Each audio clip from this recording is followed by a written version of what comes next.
ഇത് വലിയ പണ്ടാറടങ്ങലായി പോയല്ലോ എന്നെ ദൈവമേ. എന്നാ പിന്നെ ഫ്രിഡ്ജിന്റെ ഉള്ളിൽ കയറി കിടന്നോട്ടെ ഇതിന് നശിപ്പ്.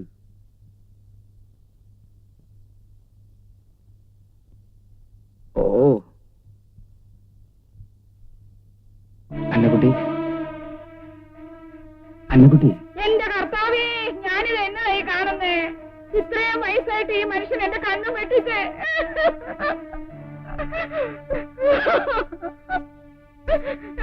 ഏലിക്കുട്ടി, നീ എന്തായി പറയണേ? നിങ്ങളൊന്നും മിണ്ടരുത്.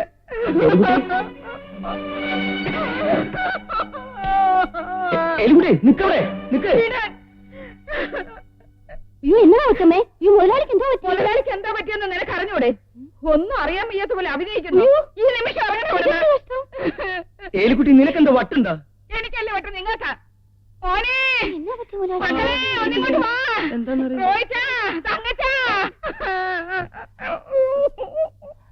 എന്താ മച്ചി, കാര്യം എന്താ? മോനെ, നിങ്ങളുടെ അപ്പച്ചൻ നമ്മൾ വിചാരിച്ച പോലൊന്നും അല്ലടോ.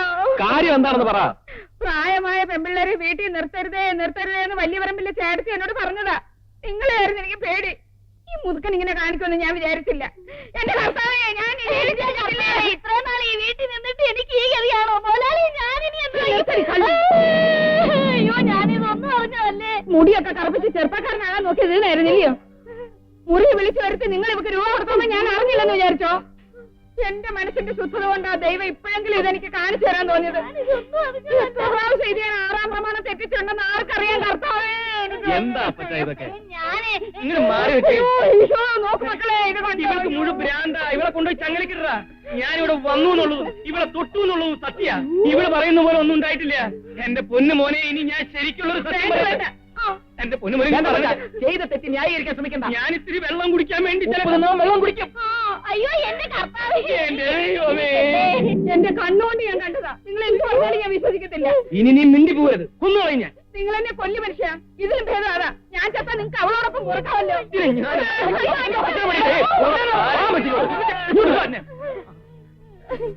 എന്റെ അന്റെ കുട്ടി, ഞാൻ എന്തായി കേക്കണേ? ഞാനല്ലല്ലോ, അമ്മച്ചിയല്ലേ ആവശ്യമില്ലാതെ. എന്റെ മോനെ,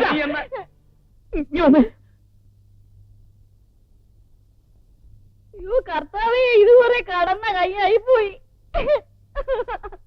ആയിക്കോട്ടെ. എന്തുവാടേ ഇത്? നീ ഇത് എവിടെ പോയി കിടക്കുവരുന്നത്? എത്ര നേരം ഞങ്ങൾ ഇവിടെ കാത്തിരിക്കണം അറിയാം. താമസിച്ചതിന് തക്കതായ ഒരു കാര്യം ഉണ്ടായി. പിന്നെ വേണ്ട വേണ്ട, കൂടുതൽ വായൊന്നും ഒടിക്കണ്ട. അത് പൊട്ടിച്ച് രണ്ടെണ്ണം ഒഴിക്കാൻ നോക്ക്. എന്തുവാടാ നീ കാര്യമുണ്ടെന്ന് പറഞ്ഞത്? പിന്നെ നമുക്കെല്ലാം പ്രയോജനമുള്ള ഒരാളെയും കൊണ്ടാ ഞാൻ വന്നിരിക്കുന്നത്. നമ്മുടെ ശത്രുവിന്റെ എല്ലാ രഹസ്യങ്ങളും അറിയാവുന്ന ഒരാൾ. അതാരാണ്? പിന്നെ ഇഞ്ചക്കാട്ടെ വേലക്കാരി അന്നക്കുട്ടി. അവക്കറിയാൻ വയ്യാത്ത ഒരു രഹസ്യവും അവിടെ ഇല്ല. എന്തോ കാര്യത്തിന് അവളെ അവരവിടെ നിന്ന് ഇറക്കി വിട്ടു. ആ ചന്തക്കവലെ കിടന്ന് കറങ്ങുന്ന കണ്ടപ്പോ ഞാൻ ഇങ്ങോട്ട് കൂട്ടിക്കൊണ്ടു പോന്നു. അതിനിപ്പോ അവളെ ഇങ്ങോട്ട് കൂട്ടിക്കൊണ്ടുവന്നതിനാടാ? ഇവിടെ നിർത്തായി. ഞാൻ അമ്മച്ചയെ കണ്ട് ഒന്ന് സോപ്പിട്ടൊക്കെ വെച്ചിരിക്കുക. അമ്മച്ചയ്ക്ക് അതിനകത്ത് വലിയ എതിർപ്പൊന്നും ഉണ്ടെന്ന് തോന്നുന്നില്ല കേട്ടോ. ഇനി നിങ്ങളൊന്ന് സമ്മതം മൂളിയാ മതി. നമുക്ക് അവളെ ഇവിടെ നിർത്താം. അല്ല, നമുക്ക് അവളെ കൊണ്ട് വല്ല പ്രയോജനം ഉണ്ടാവൂടാ. ഇന്നല്ലെങ്കിൽ നാളെ അതിന് പ്രയോജനം ഉണ്ടാവുമെന്ന് വെച്ചോ. അച്ചായം വന്ന് അമ്മച്ചോടൊന്ന് പറഞ്ഞേ അവളെ ഇവിടെ നിർത്തായി. വാ. നീ കരയാതെ, നമുക്ക് സമാധാനം ഉണ്ടാക്കാം. ഇച്ചേ വരുന്നു. ഞാൻ നിന്നോടൊരു കാര്യം ചോദിക്കാൻ വരികയായിരുന്നു. നമ്മുടെ മരിച്ചുപോയ മറിയുടെ മോള. അവര് നിന്നെ കുറെ എടുത്തിട്ടുള്ളതാ. ഞാൻ ഇവിടെ നിർത്തിക്കോട്ടെ? അതിനെന്നാ, അമ്മച്ചിക്ക് ഇഷ്ടമുണ്ട് ഇവിടെ നിർത്തിക്കോ. എന്നതാണ് എന്റെ പേര്? അന്നക്കുട്ടി. നിന്നോട് ചോദിച്ചില്ല. അന്നക്കുട്ടി.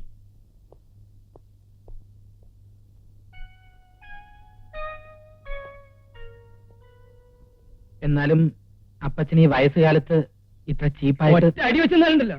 ഞാൻ എന്ത് ചെയ്യുന്ന നിങ്ങൾക്ക് പറയണേ? അതൊരു മകന് അപ്പനോട് പറയാൻ പറ്റുന്ന കാര്യങ്ങളാണോ അപ്പച്ച? റോയ്, ഇപ്പൊ തന്നെ എനിക്ക് അരവട്ട. എന്നെ മുഴുവട്ടാക്കരുത്. ഏതായാലും കഴിഞ്ഞൊക്കെ കഴിഞ്ഞു. ഇനി അതിനെക്കുറിച്ച് ഓർത്ത് പശ്ചാത്തപിച്ചിട്ട് കാര്യമില്ല. പശ്ചാത്തപിക്ക്? അപ്പൊ ഞാൻ തെറ്റ് ചെയ്തെന്നാണോ നീ വീണ്ടും പറഞ്ഞു വരണേ? സമ്മതിച്ചു. അപ്പച്ചൻ തെറ്റൊന്നും ചെയ്തിട്ടില്ല, ഇനി ചെയ്യുമില്ല. വേഗം റെഡിയാവും നോക്ക്, നമുക്ക് കടയിലോട്ട് പോവാം. ഞാനില്ല, എന്റെ മനസ്സിന് തീരെ സുഖമില്ല. ഇനി കുറച്ച് ദിവസത്തേക്ക് ഞാൻ കടയിലേക്കില്ല. അപ്പച്ചൻ നമ്മുടെ ബിസിനസ് ഒക്കെ ബിസിനസ്സൊക്കെയാണ് പൊളിയട്ടെ. മനുഷ്യന് വേണ്ടത് സമാധാനവും സുഖ. നീ പോയിക്കോ. ഇല്ല, അത് ശരിയാവില്ല. അപ്പച്ചൻ കൂടെ വന്നേ പറ്റൂ. റെഡിയായി വന്നേ. വരാനാ പറഞ്ഞത്, വരാനാ പറഞ്ഞത്, വരാനാ പറഞ്ഞത്. വരാൻ പറഞ്ഞാ വരണം. മാറിക്കോ. നിനക്കറിയോ ഞാൻ അനുഭവിക്കുന്ന വേദന? പാവം അന്നക്കുട്ടി, എത്ര കൊല്ലായിട്ട് നിൽക്കുന്നു അവളിവിടെ. അവളെ ഇവിടുന്ന് പറഞ്ഞു വരേണ്ട വല്ല കാര്യമുണ്ടോ? മുണ്ടും ചട്ടയിട്ട് നടക്കുന്ന നിന്റെ അമ്മ എന്ന് പറയുന്ന ആ മാലാക പിശാചിന് ഒരനാഥ പെണ്ണിനെയാ അവള് നോവിച്ചു വിട്ടിരിക്കുന്നത്. നീ പോയി വിളിച്ചിട്ട് വരുമോ? ഇപ്പൊ എങ്ങനെയുണ്ടടാ പോയി? അപ്പച്ചന് വേണ്ടി ബാധിക്കാൻ നീ എന്റെ അടുത്ത് വന്നല്ലേ? ഇപ്പൊ ഞാൻ അവളെ പറഞ്ഞു വിട്ടതായി പോയി തെറ്റ്. അരിയും തിന്ന് ആചാരിച്ച കടിച്ചതും പോരെ, എന്നിട്ട് നായ്ക്ക് അമറുപുറപ്പെന്ന് പറഞ്ഞ പോലെയായി. നിർത്തണേ. ക്ഷമിക്കും തോറും തല കയറുന്നു അല്ലേ? മേൽ നീ ഒരു അക്ഷരം വേണ്ടി പോരുത്. മാറാ. ഓ, വേണ്ടെങ്കി വേണ്ട, ആകാശോടിഞ്ഞു വീഴത്തൊന്നുമില്ലല്ലോ. എന്താ അമ്മച്ചി ഇത്? ഞാൻ എങ്ങനെയെങ്കിലും ഒരു ഒത്തുതീർപ്പ് ഉണ്ടാക്കാൻ ശ്രമിക്കുമ്പോഴാ അമ്മച്ചി വന്ന്. നീ പോടാ അവിടുന്ന്. മേലാൽ അങ്ങയുടെ വക്കാലത്തും കൊണ്ട് എന്റെ അടുത്ത് വന്നാലുണ്ടല്ലോ, പറഞ്ഞേക്കാം. ശൈലി, ഞാൻ ചോദിച്ചതിന് സമാനം പറ. ഒന്നുമില്ല. ഒന്നുമില്ലെങ്കിൽ പിന്നെ നീ ഹോസ്റ്റലിലേക്ക് താമസം മാറ്റാനുള്ള കാരണം എന്താണെന്ന് പറ. പ്രത്യേകിച്ച് കാരണമൊന്നുമില്ല. കള്ളം. പ്രത്യേകിച്ച് കാരണമൊന്നുമില്ലെങ്കിൽ പിന്നെ ഈ കരച്ചിലിന്റെ അർത്ഥം? ഞാൻ കരഞ്ഞൊന്നുമില്ല, എന്റെ കണ്ണി പൊടി വീണതാ. ഷേളി, ഞങ്ങളോടൊന്നും ഒളിക്കണ്ട. ഇത്ര പെട്ടെന്നൊരു തീരുമാനം എടുക്കാൻ ഇവിടെ എന്താ ഉണ്ടായത്? പറ. വേണ്ട ഇച്ചായ, അപ്പച്ചനും അമ്മച്ചിയും തമ്മിലുള്ള പ്രശ്നം കാരണം ഈ വീട് ആകെ തകർന്നിരിക്കുക. ഇനി ചേട്ടനും അനിയനും കൂടി വഴക്കിട്ട വേണ്ട. റോയ് ഞാനും തമ്മില. റോയിക്ക് ഇങ്ങനെ ഒരു മുഖം ഉണ്ടാവുമെന്ന് ഞാൻ ഒരിക്കലും കരുതിയില്ല.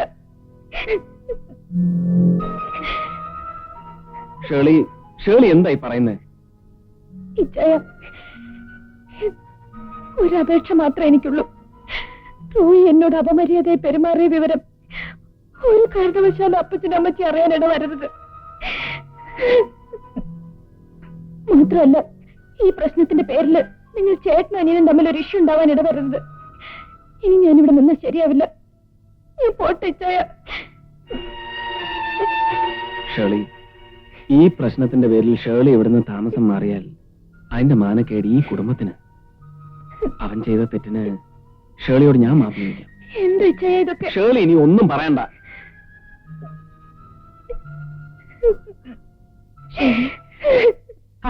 ഞാൻ എന്ത് ചെയ്തെന്ന അച്ഛാ ഈ പറയുന്നേ? എന്നെ കൊണ്ടൊന്നും പറയിക്കരുത്. ഷേളി ഇക്കാരണവും പറഞ്ഞ് വീട്ടിൽ നിന്ന് ഇറങ്ങി പോയിരുന്നെങ്കിൽ എന്ത് നാണക്കേടായനെ.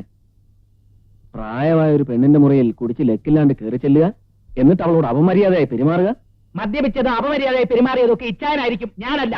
അതെ, ഭാര്യയുടെ അനിയത്തിയെ കൂടെ സ്വന്തമാക്കാൻ വല്ല ഉദ്ദേശം ഉണ്ടെങ്കിൽ അത് പറ. എന്നെ ഇതൊന്നും വലിച്ചടക്കണ്ട. എന്തുവാ?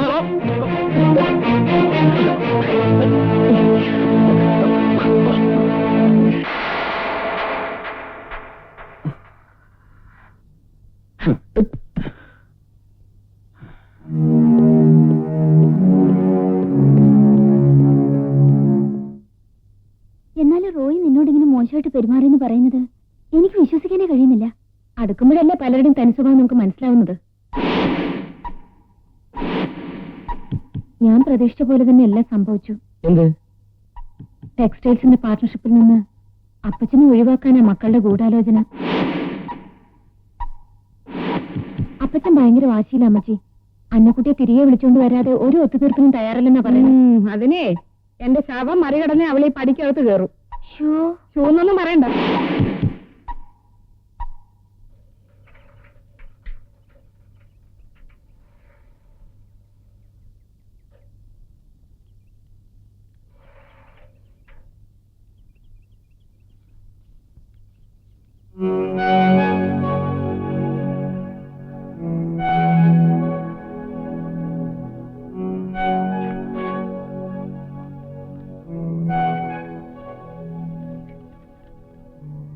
ഷേർലി മോക്ക്, നീ അയച്ച കത്ത് കിട്ടി.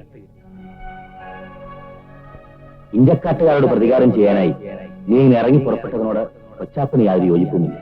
കാര്യങ്ങൾ ആദ്യമേ അറിഞ്ഞപ്പോ ഇതിലും കടന്ന കൈയൊക്കെ ഞാനും ആലോചിച്ചതാണ്. പക്ഷെ എല്ലാം വിധിയെന്നോർത്ത് ഞാൻ സമാധാനിക്കുന്നു.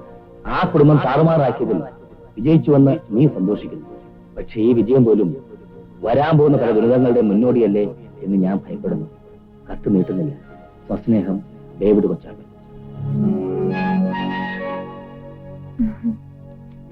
റോഹിത് എവിടെ പോയിരിക്കായിരുന്നു? ഞാൻ എത്ര പ്രാവശ്യം മുറി വന്ന് നോക്കിയെന്നറിയാമോ? എന്താ കാര്യം ഷെർലി? എന്റെ വിഷമം ഞാൻ ആരോട് പറയാൻ? ഇച്ചായൻ റോഹിയെ വഴക്ക് പറഞ്ഞ വിവരം ഞാൻ അറിഞ്ഞു. അതൊക്കെ അവിടെ നിൽക്കട്ടെ. ഷെർലി എന്നെ കുറിച്ച് ഇച്ചായനോടൊന്നും പറഞ്ഞിട്ടില്ലെങ്കിൽ പിന്നെ ഇച്ചായൻ ഇങ്ങനെയൊക്കെ എന്നോട് പെരുമാറാൻ കാരണം? പറയാം. എല്ലാം ഒരു ഗൂഢാലോചനയാണ് റോയ്. ഇല്ലാത്ത പ്രശ്നങ്ങളുടെ പേരിൽ റോയുമായി വഴക്കുണ്ടാക്കുക, അഭിപ്രായ വ്യത്യാസം വളർത്തിയെടുത്ത് ടെക്സ്റ്റൈൽസിന്റെ പാർട്ണർഷിപ്പിൽ നിന്ന് റോയെ ഒഴിവാക്കുക, ഇതാണ് ഇച്ചായന്റെ പ്ലാൻ. അതിനുവേണ്ടി എന്നെ ബലിയാടാക്കിയതാണ് റോയ്. ഷെർലി കോളേജിലെ നാടകങ്ങളിലൊക്കെ പങ്കെടുക്കാറുണ്ടോ? ഇല്ല. അഭിനയിക്കണം. ഏറ്റവും നല്ല നടിക്കുള്ള സമ്മാനം കിട്ടും. കഴിഞ്ഞ കുറെ ദിവസങ്ങളായി ഷെർലി ഇവിടെ നടത്തിക്കൊണ്ടിരിക്കുന്ന നാടകങ്ങളെ കുറിച്ച് ഒരു ഏകദേശ രൂപം എനിക്കറിയാം. അതിന്റെ പിന്നിലുള്ള ഉദ്ദേശം മാത്രമാണ് ഇനി എനിക്കറിയേണ്ടത്. അയ്യോ, റോയ് എന്തൊക്കെയാണ് ഈ പറയുന്നത്? വേണ്ട, വാക്കുകൾ കൊണ്ടുള്ള എക്സർസൈസ് നടത്തി ഇനിയും സമയം വെറുതെ കളയണമെന്നില്ല. ഇതാ,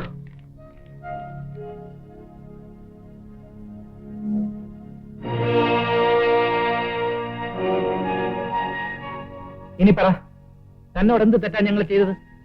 തന്റെ സാരിസത്തിന് ഇരകളായി ഞങ്ങളെ തിരഞ്ഞെടുക്കാൻ കാരണം? ഇത് സാരിസ് അല്ല റോയ്. അച്ഛനെ കൊന്നയാളുടെ കുടുംബത്തോടുള്ള എന്റെ പകയാണ്.